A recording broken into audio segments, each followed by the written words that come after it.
आप बोलिए। धन्यवाद अध्यक्ष जी, जो आपने मुझे बजट पे बोलने का मौका दिया।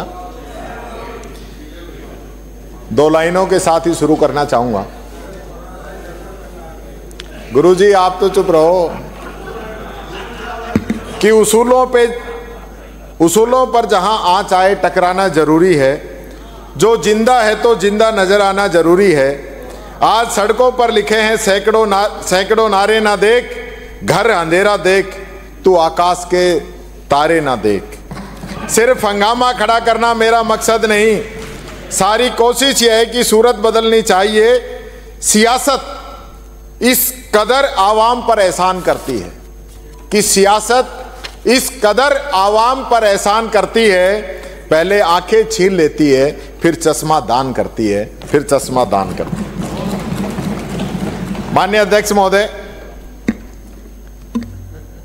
काफी 3-4 दिन का गतिरोध रहा और गतिरोध जब मैं सोच रहा था कि इसके पीछे आखिर कारण क्या है। कारण था बजट। बजट में ऐसा कुछ था नहीं कि जो जनता के बीच में उसको लेके जाया जाए। और ये मुख्यमंत्री जी भी जान रहे हैं कि पिछले 6 दिनों से बजट का व्यय भी जनता के बीच में नहीं है और पूरा बजट जो है जनता सारा समझ गई कि इसके अंदर कुछ है नहीं। मैंने भी कहा, मैंने कहा मुख्यमंत्री जी ये गतिरोध तोड़ दे, तब तक मुख्यमंत्री जी तो भले आदमी, अच्छे आदमी है। मेरी भी बात हुई।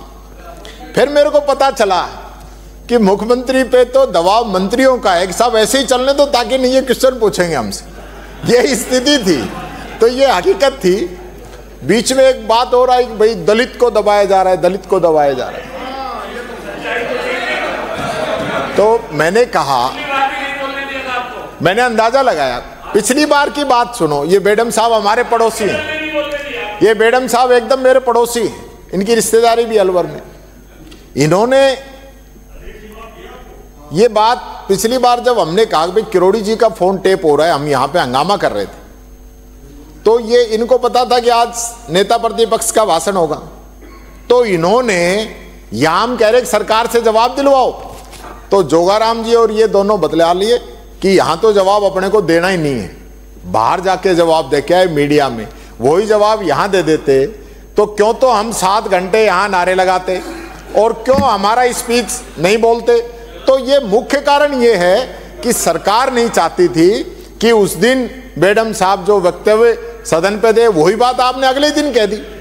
अगले दिन भी तो कही यहीं पे, उसी दिन कह देते तो मेरा भी भाषण हो जाता। तो बात ये है। और दलित की बात कर रहे हो आप। पहली बार 75 साल में दलित नेता प्रतिपक्ष बना है, पहली बार। और वो भी हमारी कांग्रेस नहीं बनाए। आपने तो 75 साल में एक बार भी नहीं बनाया। और सुनिए, हमारी सरकार ने तो दलित मुख्यमंत्री भी बनाया है, आप लोगों ने आज तक नहीं बनाया। और बीच में हटा दिया गया। और आज भी आपकी 21 राज्यों के अंदर सरकार है, केंद्र शासित प्रदेश सारे मिला के, लेकिन आप बता दीजिए एक भी दलित को बनाया क्या? हमारे एक दलित हमारे बेचारे डिप्टी सीएम बैरवा जी को बनाया, उनको बनाए जिसको ना बनाए, दूध और खत्म कर दिया, जो बनी थी वो और बिगाड़ दिया आपने। जितना डिप्टी सीएम से लाभ नहीं हुआ, मैं दूधू गया था बीच में, जिस दिन धरना था तो मैं दूधू गया साहब। तो मेरे को बड़ा दुख हुआ कि हमारे डिप्टी सीएम साहब को डिप्टी सीएम बनने का जो फायदा मिला ना, उससे कहीं ज्यादा दूधू को खत्म करके उनका आपने वहां नुकसान कर दिया क्षेत्र के अंदर। दूधू में दूधू के लोग थे ही नहीं, वहां पे केवल बाहर के लोग गए हुए थे।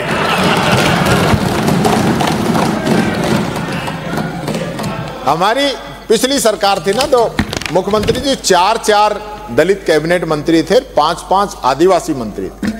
लेकिन आपने तो, मैं कह रहा हूं डॉक्टर साहब, आपकी भी कह रहा हूं, यादव एक भी नहीं बनाया आपने। ऐसा क्यों करते हो आप लोग? हमारे महाराज जी, अभी महाराज जी को, डॉक्टर साहब को तो सही कहिए ना। तो इसलिए मैं कह रहा हूं।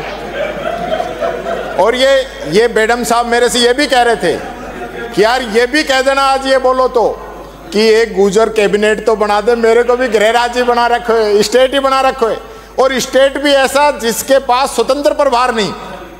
ये ऐसा तो मत करो मुख्यमंत्री जी।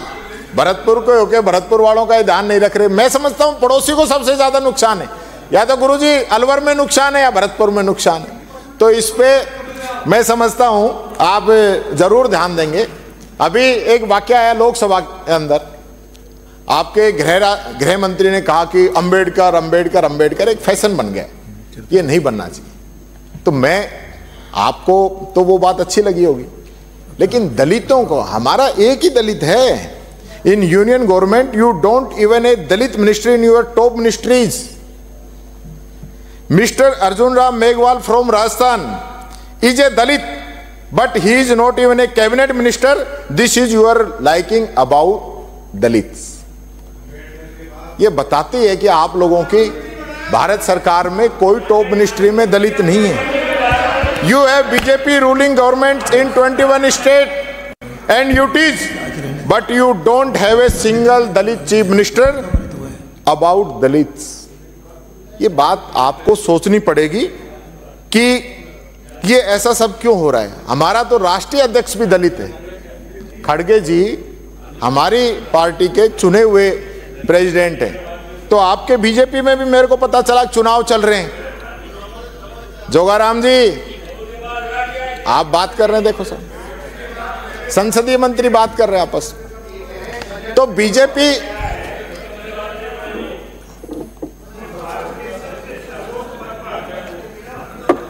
एक महान महिला को बैठाया, उसके संबंध में आपके नेताओं ने क्या टिप्पणी की, बेचारी वगैरह जो भी है। एक अब उड़ीसा में कौन मुख्यमंत्री है, कृपया वो भी याद कर लें। वो तो इनके रिलेटिव बताए अपने। मैं आपको 12 मिनट हो गए, 13 मिनट हो गए, आप तैयारी करके आए बजट की, लेकिन बजट के खिलाफ एक शब्द नहीं बोल पाए। चिंता मत करो आप तो ये सोचो कि मैं बजट पे कम से कम बोलूं, जितना कम इस बजट पे बोलूंगा ना। करवाई हुए मेरे खिलाफ कि खड़गे जी नहीं रहे, भगवान करे 200 साल जिए हुए, परंतु इन्होंने उनका क्या हाल किया है। एफआईआर के मुताबिक वो इस धरती पर नहीं है, ऐसा कांग्रेस ने कहा है। मेरे खिलाफ मुकदमा दर्ज है 302 में। माननीय मंत्री जी, मैं सभी से अपील करूंगा, मैं एक सेकंड, मैं सभी से अपील करूंगा। और नेता प्रतिपक्ष जब बोले तो बीच में इंटरव्यू नहीं हो, ये क्या मजाक बना रखा भैया आप सब लोगों ने। मेहरबानी करके आप प्रतिपक्ष को सुने, उसके बाद हम नेता पक्ष को सुनेंगे। माननीय सदस्य, परंपरा नहीं है माननीय अध्यक्ष महोदय, कृपया आप निर्देश फरमाएं। माननीय सदस्य, इनको मैं पूरे सदन से आग्रह करूंगा या निर्देश दूंगा, उसे कुछ भी माने, कि वह सदन के विपक्ष के नेता को शांतिपूर्वक सुने। इनसे भी अपील करूंगा कि अपना भाषण केवल बजट तक सीमित रखें, बाकी भाषण होते रहेंगे। इसके लिए बहुत समय आएगा, आज तो समय भी कम है, इसलिए आप जल्दी बजट पे रखें ताकि बजट पे उत्तर भी आ जाए। माननीय अध्यक्ष जी, ये इन लोगों का मेरे से प्यार है, ये इन लोगों का प्यार है, क्योंकि अगर मैं टोटल बातें बजट पे ही कहूंगा और आप मेरे से पहले जितने भी वक्ताओं ने बात रखी है बजट के अलावा रखी हो तो सबके डिलीट कर दो आप, तो बीजेपी का खाना खाली हो जाएगा। जैसे विपक्ष की तरफ से कोई नहीं बोला ना, ऐसे इधर का आएगा।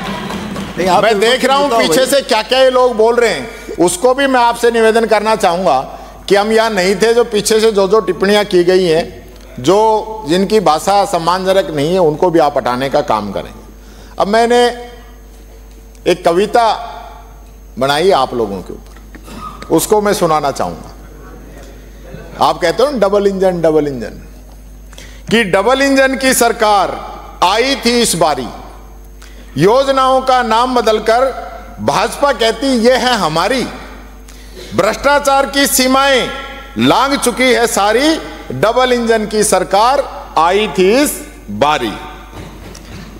खत्म किए संभाग जिले, विकास को लगी नजर तुम्हारी, डिंगे हाकी ईआरसीपी पे, नहीं दी एमओयू की जानकारी, डबल इंजन की सरकार आई थी इस बारी।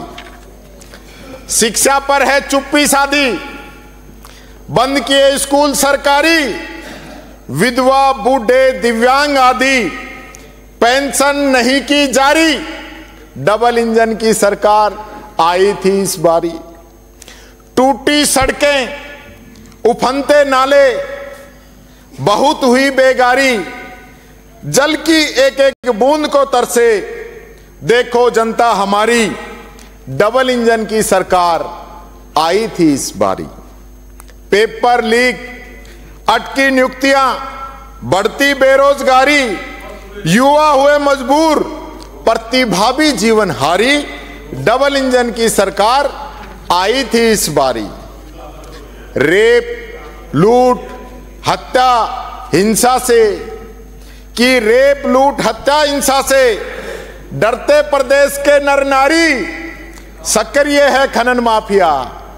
आपके मंत्री कह रहे हैं कि सक्रिय है खनन माफिया, किसकी है जिम्मेदारी, डबल इंजन की सरकार आई थी इस बारी। मुंबई सू आया पावना, उगली बाता सारी, समझ गए होगे सोनू निगम ने क्या कहा कि मुंबई से आया पावना, उगली बाता सारी, 35 लाख करोड़ रो सौदो, पौधिक स्याही कारी, डबल इंजन की सरकार आई थी इस बारी। हाल बेहाल है प्रदेश का, पर रुकती नहीं दिल्ली की सवारी। मुख्यमंत्री जी कितना दिल्ली जाओगे कि हाल बेहाल है प्रदेश का, पर रुकती नहीं दिल्ली की सवारी, नहीं देखी जाती है अब जनता की ये लाचारी, डबल इंजन की सरकार आई थी इस बारी, आई थी इस बारी। अच्छी लगी होगी, अच्छी लगी होगी आप लोगों को। और उड़ीसा से जो मुख्यमंत्री हैं वो आदिवासी हैं, दलित नहीं है।